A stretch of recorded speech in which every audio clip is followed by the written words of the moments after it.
ఉన్న యాప్స్ని used cases మొత్తం ప్రపంచంలో వివిధ దేశాల్లో ఉన్న యూజ్డ్ కేసెస్ని అన్నిటినీ కూడా సమగ్రంగా పరిశీలించి ఒక విధానాన్ని రూపొందించమని కూడా ఆదేశించడం జరిగిందని చెప్పేసి మనం చేస్తాం. అదేవిధంగా రిజల్యూషన్స్లో ఫస్ట్ పాయింట్, గతంలో ఈ క్వాలిఫికేషన్ సంబంధించి సచివాలయ వార్డ్ వెల్ఫేర్ అసిస్టెంట్స్ వీటిలో బీకామ్ క్వాలిఫికేషన్ ఉన్న వాళ్ళని తీసుకోలేదని చెప్పేసి కొంతమంది మెరిట్లో వచ్చిన క్యాండిడేట్స్ కోర్టుకు వెళ్ళటం, ఆ బీకామ్ డిగ్రీని కూడా కన్సిడర్ చేయమని చెప్పటం జరిగిన ధర్మలా మరి 269 సూపర్ న్యూమరీ పోస్టులని శాంక్షన్ చేసి మరి వాళ్ళని రాబోయే రోజుల్లో వాళ్ళని డిఫరెంట్ స్టేజెస్లో అబ్జర్వ్ చేసుకోవాలని కూడా కోర్టు ఉత్తర్వుల ప్రకారం నిర్ణయం తీసుకోవడం జరిగిందని చెప్పేసి మనం చేస్తాం. అదేవిధంగా సాగునీటి వాటర్ యూజర్స్ అసోసియేషన్స్ ఏదైతే ఉన్నాయో వాటికి 3 వారాల లోపల ఎన్నికలు నిర్వహించాలని చెప్పేసి, ఇంకా వాటిని సమర్థత ఏ విధంగా పెంచాలో, వారిని ఏ విధంగా జవాబుదారీతనం చేయాలో, ఇరిగేషన్ డెవలప్మెంట్స్ కానివ్వండి, రైతుల అవసరాలు తీర్చడంలో ఏ విధంగా జవాబుదారీ చేయాలో అవన్నీ కూడా ఆలోచించి మరి ఎన్నికలు నిర్వహించమని చెప్పేసి కూడా ఈరోజు నిర్ణయం తీసుకోవడం జరిగింది. మరి ప్రత్యేకంగా గతంలో లేని విధంగా ఈ లిఫ్ట్ ఇరిగేషన్ స్కీమ్స్ని కూడా ఈ వాటర్ యూజర్స్ అసోసియేషన్స్లో తీసుకోమని చెప్పేసి, ఓటర్ లిస్టులో వాళ్ళను కూడా చేర్చమని చెప్పేసి, చేర్చే విధంగా పరిశీలించమని మరి ముఖ్యమంత్రి గారు ఆదేశాలు కూడా ఇవ్వడం జరిగిందని చెప్పేసి మనం చేస్తాను. తర్వాత రివర్స్ టెండర్ విధానం రద్దు చేసే ఏదైతే ఉందో రద్దు చేసే ప్రతిపాదనని ఆమోదించి మళ్ళీ పాత విధానాన్ని కొనసాగించాలని చెప్పేసి నిర్ణయం తీసుకోవడం జరిగింది. ఎందుకంటే ఈ రివర్స్ టెండరింగ్ మూలంగా ఏదైతే ఘనంగా గత ప్రభుత్వం చెప్పుకుందో ఆ ఆబ్జెక్టివ్స్ని సాధించడానికి కాకుండా కేవలం తమకు కావాల్సిన వాళ్ళకి, అంటే టెండర్స్లో ఉన్న గోప్యతని విస్మరించి రివర్స్ టెండరింగ్లో వాళ్ళకి కావాల్సిన వాళ్ళకి టెండర్ దక్కే విధానంగా ఈ రివర్స్ టెండరింగ్ని ఉపయోగించుకున్నది అనేది అందరికీ తెలిసిన విషయమే. దీంట్లో ఏదైతే టెండర్స్ యొక్క స్ఫూర్తి ఉందో ఆ స్ఫూర్తికి తూట్లు పొడిచి ఈ టెండర్ విధానాన్ని తమ గుప్పిట్లో పెట్టుకుని వాళ్ళకి కావాల్సిన వాళ్ళకి వర్క్లు ఇవ్వాలనే విధానంలో ఈ రివర్స్ టెండరింగ్ విధానాన్ని ఉపయోగించుకున్నది అనేది అందరికీ తెలిసిన విషయమే. అంతేకాకుండా ఈ రివర్స్ టెండరింగ్లో దాదాపు అనేక టెండర్లు సింగిల్ టెండర్స్గా కూడా వచ్చినాయి గత ప్రభుత్వంలో.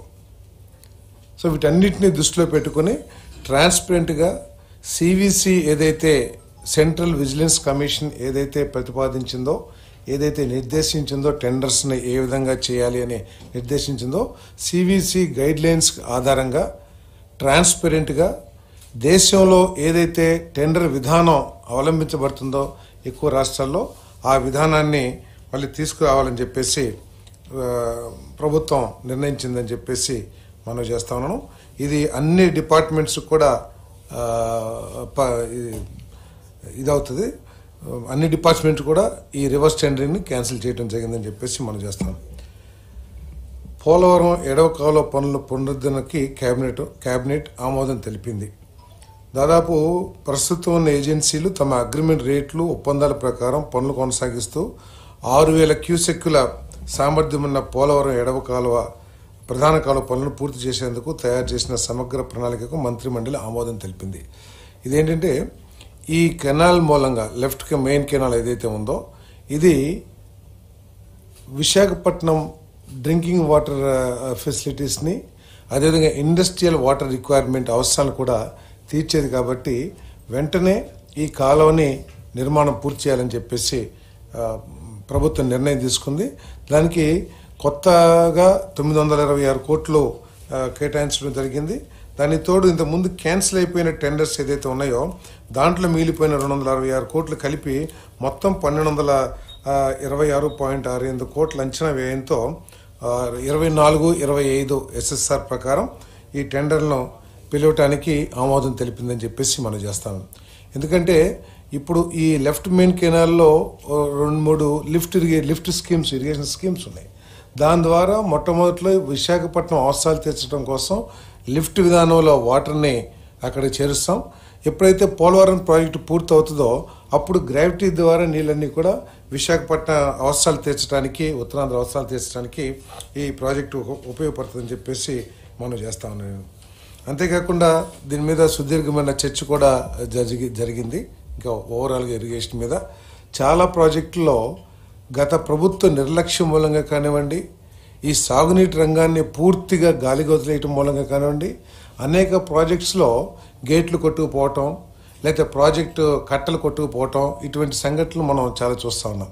ఇటీవల పెదవాగు అని చెప్పేసి మన పోలవరం కాన్స్టిట్యున్సీ దగ్గర 2 రాష్ట్రాలు మెయింటైన్ చేసే పెదవాగు ప్రాజెక్ట్ ఏది ఉందో అక్కడ కూడా గేట్లు కొట్టుకుపోయినాయి. దాని ద్వారా కొన్ని వేల ఎకరాలు పంట మునిగిపోవటం జరిగింది.